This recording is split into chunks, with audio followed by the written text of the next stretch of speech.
Greetings, everyone. This is Rambling Collector here, with a very special review.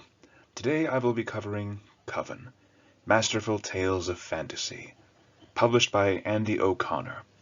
Now, this one is actually unique because it is an anthology, or a collection of short stories, but it is also a collaboration from various authors. Now, this is actually edited by Andi O'Connor and published by her, and I've got to say, this one really surprised me. Now, for this review, I will be first giving my overall thoughts on this book itself, but then after that, I want to go over 5 short stories within this collection that stood out to me the most, as well as the overall themes that I believe were shown throughout the story. So with that being said, let's get started with the overall thoughts. So my overall thoughts on Coven as a whole, as a novel, as a collection. I feel that it is very well done. As a matter of fact, I actually found this one at a convention, of course. That's where we always find the best books. Not only that, but it has also been signed by one of the authors listed here in this collection. Now, for my overall thoughts, I would say that Coven is fantastic because it really scratches the itch of unique fantasy tropes that we actually normally don't see, or at least that I'm not aware of. But there's also the way I would describe Coven would be a good full course meal. And I know, it's kind of silly, but hear me out as to why. There are many different stories within this collection that each has their own unique flavor, their own style of writing, based on who exactly is writing the story. And with that, you'll find some stories that you can relate to, some that you will find kind of bland, but some that are extra spicy and stick out to you the most. And honestly, I found that one of the most intriguing and definitely one of the most addictive parts of Coven. And honestly, I would recommend this wholeheartedly if you're interested in fantasy or if you're just interested to try something new. But with that being said, let us move on to the 5 stories that really stuck out to me, as well as the themes that I felt were represented there. But you will understand why these ones in particular stuck out to me. With that being said, let's start with our first story. So, our first story, Across Silence and Darkness, by Olivia Barrier. Now, our main character here, Dr. Darrell, and his assistant Yastin, help deal with patients who have been either wounded by magic or just solve regular doctor's cases. Now, Dr. Darrell is a unique character due to the fact that he has certain traits that are different, as well as his type of magic that he uses, but more than anything, it is the fact that he himself is actually mute, meaning he cannot talk and he must resort to sign language. But the reason for this is because his magic, at the cost of his voice, will allow him to turn other people into animals, but the clause of that is that they have to be dying before he can cast his magic, which is a very unique way of looking at it. Instead of just turning someone into an animal willy-nilly, it has to be done on the precipice of their death, meaning that some people may not want to be animals, and it is a constant moral dilemma for Dr. Darrell as he describes people being turned into animals as being in a cage, for they can no longer communicate with human tongue, but they are fully aware of who they were. But now they are trapped in a new body with no way of communicating who they once were, which is a very interesting moral dilemma, as well as a reason why Dr. Darrell does not use his magic that often. Now, his assistant Yasmin is also very persistent on him using it, though, because even though these people would be turned into animals, it would help Dr. Darrell save lives in the process. But then this all comes to a crux when they see a new patient, Janice. Janice is apparently a character from Dr. Darrell's past that we learn further on about within the story. But the main reason for her strange case is that she is suffering multiple organ failures, and yet she looks like a youth, a child. She looks so young, but she's having multiple issues of her organs failing and everything else. But this is also revealed later on to be the fact that Janice herself is actually dying, because her magic, at the cost of her sight, allowed her to no longer physically age, meaning that while she might look like a teenager, look youthful, as a matter of fact, they are actually far older, and because of this, they are dying of natural causes. Now, how Dr. Darrell and Janice play together in the story is that, as a matter of fact, Dr. Darrell himself used to not be human at all, and actually used to be a simple chipmunk who tried to help out Janice so long ago, and Janice, out of foolishness, tried to turn Dr. Darrell into a human, so that way they could possibly communicate. But, as a consequence of this, Dr. Darrell just left. They never fully reunited until this very moment. And yet you can feel that sadness that Janice has of just wanting to connect with people, wanting to connect with animals. And it is rather ironic that she has the ability to turn people into animals, and yet... Well, no, I say that again. Dr. Darrell has the ability to turn people into animals, but only as they are dying, whereas Janice has the ability to turn animals into people. It's honestly a sad tale for these two that they never fully get to communicate because Dr. Darrell himself, as I've said, doesn't have a voice. But in the end, they do have a bit of a happiness with Dr. Darrell being able to save Janice by turning her into a small mouse and deciding to keep her because, as Janice put it, she simply wanted to belong to somebody. But if you were to ask me the theme of this story, I feel that it would be cost. And the reason for that is because throughout this story, we see that there are many people who have gained a magical ability, but at a price. For instance, Dr. Darrell, he gained the ability to turn people into animals at their dying moments, but at the cost of his voice.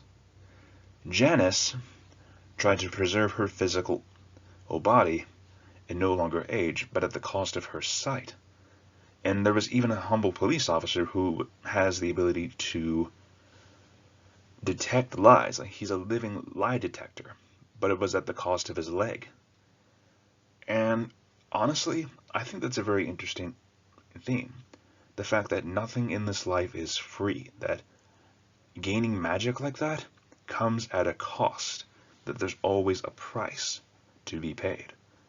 And it's a very sad, but also very understandable theme, especially to those of us who realize that same lesson, that nothing ever comes free, that there's always a cost. But with that being said, let us move on to the second story. For our second story, we have The Well by Gregory L. Norris. And this one actually has a very unique theme that I will get into here in a bit. But first, let us introduce our main character. Our main character, Craig, is a man who owns a simple, humble family farm, but it is slowly being taken away from him due to the greediness of a man named Hubbard. But how this goes about is because Craig's brother Dex, who had OD'd on drugs, had paid so much money for illegal substances, and now Craig owed a debt to Hubbard. But at the cost of this, because Craig wants to keep his family's farm away from these greedy people, especially Hubbard, whom he hates with an absolute passion for the fact that he was the one who sold Dex the drugs in the first place, which caused Dex to die an early death. However, his luck changes with great fortune when Craig seemingly stumbles upon a magical river or well. But within this well, he finds all these amazing ancient trinkets, like all these gold and ancient statues and very ancient relics, all in prime condition sitting within this river. And yet, throughout this entire time, he hears this river, that it has a sentience, it is alive. Yet throughout all of this, as Craig takes some of these treasures to help save his farm, to bring back the electricity, all of that, he constantly hears a voice saying, "Take only what you need." He takes from this river, I want to say, 2 or 3 times throughout the story. And he constantly hears that same voice of, take only what you need. Take only what you need. Until finally he hears no more.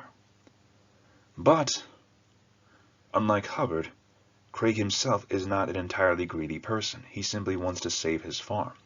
However, it is the generosity of this sentient river that he is able to finally save it. So he thanks this river spirit for allowing him to be able to save his farm. He is glad, he is thankful for the generosity of this river.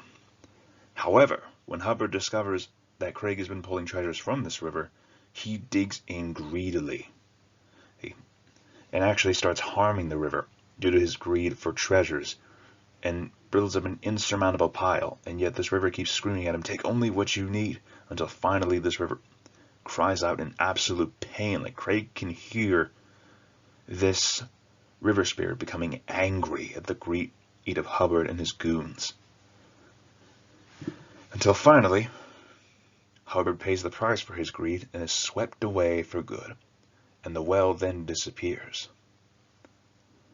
However, I really like the theme of this one. Greed and generosity. That there is such a thing as taking too much, and that there are consequences for that greed. Craig practices care with this spirit. Throughout the story, he is very thankful. He is mystified by this presence, and yet he is still so generous with them because they are saving his farm. But yet he is thankful for their generosity, whereas Hubbard only knows how to steal. It's a very good theme of learning when to stop taking, when to learn that generosity is not to be taken advantage of, and that there are consequences for your insurmountable greed to people's generosity, that if you are not careful, you will suffer major consequences when the kindness of others is turned to rage. All in all, a very simple theme, but this one I definitely enjoyed and kept me captivated throughout the story. Gregory L. Norris did a fantastic job about their writing. I might need to check out more of their works in the future. But, that being said, prepare yourselves for the next story. Our next story, unlike the previous two, is not so wholesome. And it is actually very violent, bloody. But with a good reason for it. With the most simplest plot of all, revenge. Now let's go in as to the why.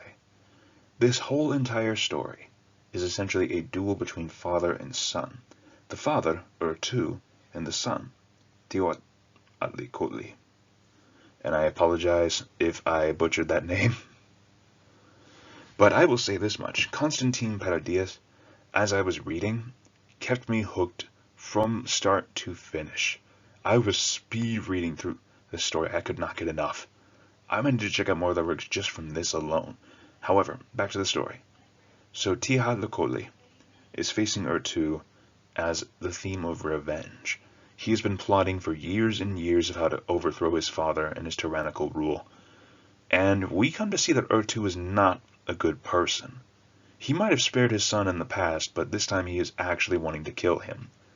However, at the same time, Teotihuacli has always banished himself from the tribe, trying to regain his honor. But throughout his journeys away from his tribe, he has learned various different techniques of assassination, sneak attacks, poison, the weak points of the human body. He has trained himself in all of these, and each time he has challenged his father to overthrow him, only to fail each and every time. But during this final fight between them, even though he comes very close to losing, he manages to wound and even humiliate Urtu. So Teotihuacli has the theme of revenge, but he's doing it for a good reason. Not just because he hates his father, but because his father is an evil tyrant who has killed multiple older brothers and has probably abused the mother as well. So you can definitely tell Urtu is not a good person whatsoever and deserves no mercy. Like, they go out of their way.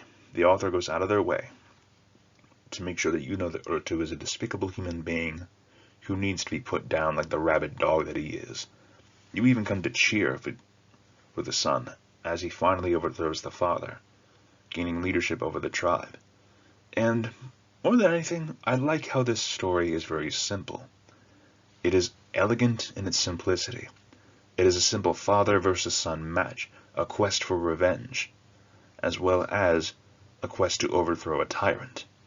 Very simple, but very well done. I like this story. I want to hear what your all's thoughts were on it. But now, we move on to a more unique tale. Next up, we have Wolf's Bane by Steve Coate. And you will understand the reason for the title as I explain. Now, our main character is a very interesting one, especially in the world of fantasy. Our main character is Kage, an assassin for hire within this world that he lives in. And we follow him on an assassination mission where he is hired to kill a very rich, possibly corrupt duke. I don't know. It does not go into details of whether this duke was evil or wicked in any way. There is essentially just a contract to Kage. That's all this duke is a contract. And he fulfills that contract very well with clever skill, climbing up a mountain in the freezing cold night just to kill that target. That shows determination. But then, afterwards, Kage gets a very interesting assignment to help deal with a pack of werewolves who are leading an army from the north to attack a king's progression into the north with their logging. And I've got to say, this story really stuck out to me because this is a fantasy world, but with an assassin. Assassins are cool, and I don't think I've really seen a whole lot of stories involving them, but they are always a treat whenever I do find them. Now, Kage himself, I would not describe him as a hero. If anything, I would describe him as morally gray. He does have a higher moral compass than most, such as in one instance where he actually uses a small boy who has apparently been just a street urchin begging on the streets. He feeds him and everything else, makes him nice and warm, only to then sacrifice him as bait to the werewolves, all so that he can finally attain his target. So he is not above using live bait if he has to, just to accomplish his goals. Even though it does make him sick to do this, which is why I feel like a theme in here is compromise for victory. You can have the moral high ground all you want. At some points, though, you have to make compromises in order to achieve victory. That is what any military leader would probably tell you, or any assassin or warrior. Sometimes there have to be sacrifices, even to your own personal moral code or honor.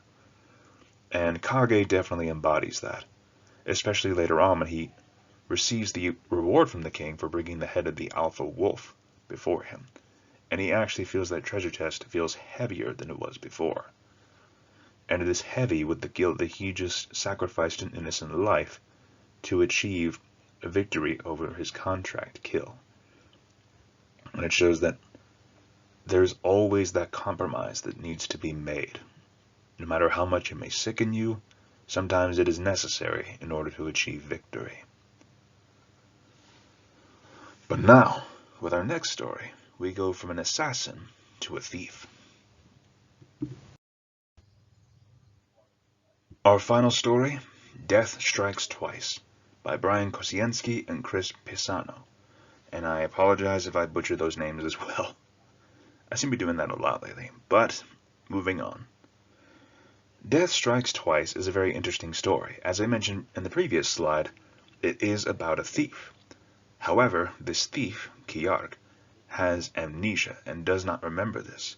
His only memory that he can recall is meeting a beautiful woman named Talia, whom they live on a farm together, living a simple life. Now, the current pace of the story deals with Kiark having to remove an old stump, which in fact was formerly a tree that he had actually met Talia on 2 years ago.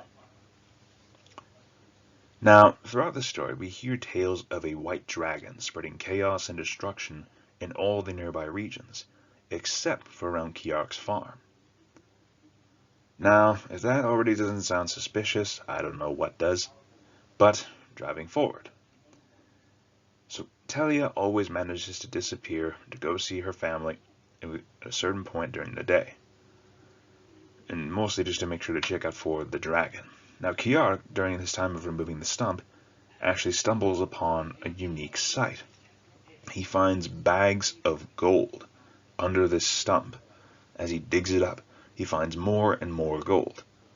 Now, at one point, he tries to hide this from his lover, Talia, and during that point, they actually see a hooded man sitting outside in the storm, looking in on the both of them.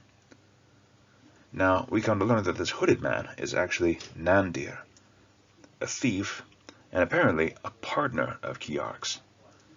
Now, these two were apparently very infamous thieves throughout the land. And now, as Nandir describes their stories, though, Kiark starts to get more and more of his memories back, remembering who he was, how he was a very famous thief. But their latest score involved stealing treasure from a white dragon. Now, the biggest shock of all, then again you probably would have already figured it out, is that as they are digging up more and more of the gold to see just how much Kiark managed to save in their retreat, we come to find out that Talia herself is actually the white dragon transformed, searching for their lost gold, and now, having finally found it, seeking revenge against Kiark and Nandir for stealing it from them. And I've got to tell you guys, the fight between Kiark and Talia, or at least the White Dragon, was definitely engaging, very well done, but also kind of sad, especially as we get this story from Kiark's point of view. From his hazy memories, his clear love for Talia is there, as well as his remembering everything that he was after meeting Nandir. And it is incredibly sad to see either the woman he had loved for 2 years turned out to be this giant fire-breathing lizard. So it makes him sad that he has to essentially fight his own wife. And I've got to tell you guys, having Kiark die fighting this dragon, literally going out in a burst of flame,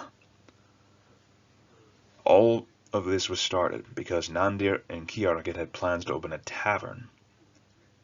But now it has resulted in Kiark dying, killing the dragon, and having them both go out together.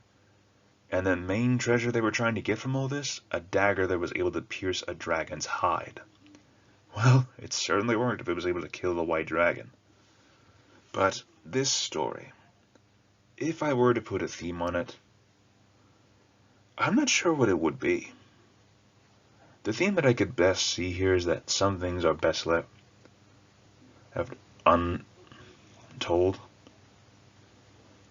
But, if anything, I feel like there's just a genuine sadness that not everything is as you remember it, or not everything is to be believed. But, those are just some common themes that I could think of. This one in general is just a very good story to it. I liked it, it was very well written. It made me actually feel sad for Kiark, or even Nandir, who desperately wanted his friend back. But this is the 5th and final story that really grabbed my attention throughout the collection. With that being said, let's move on to the overall score for Coven as a whole. So, if it wasn't already obvious by my glowing praises of it, Coven gets a solid 10 out of 10 from me for great diversity when it comes to storytelling, cool new authors that I might want to check out at some point in the future, and honestly, I just recommend this in general if you're a fan of fantasy and want to see different types, different ways of stories, different flavors of writing as well. And you never know. You might find an author yourself whom you want to follow for the near future. And I must say, all of them were fantastic in their own way. It's just the 5 stories before really stood out to me the most that I wanted to talk about. But there are plenty of other authors in here that might tickle your fantasy. You never know. And if anything, feel free to just check this out for yourself. Now, if you did like this video, feel free to leave a like, comment, and or subscribe if you're interested for more future reviews of mine. And if you have any suggestions, feel free to comment those down below as well. Now, if you liked this video, feel free to save it, But if you want to see a similar video, feel free to check out my review of No More Heroes, a superhero anthology, and honestly, a very intriguing and very well done read. But if you're interested to hear some of the other books I've talked about, feel free to check out my book Rambles playlist, which I will leave a link to here as well. And once again, you guys, thank you so much for listening to this crazy man's ramblings. This is Rambling Collector signing off for now. Keep reading, my friends, and have a great evening.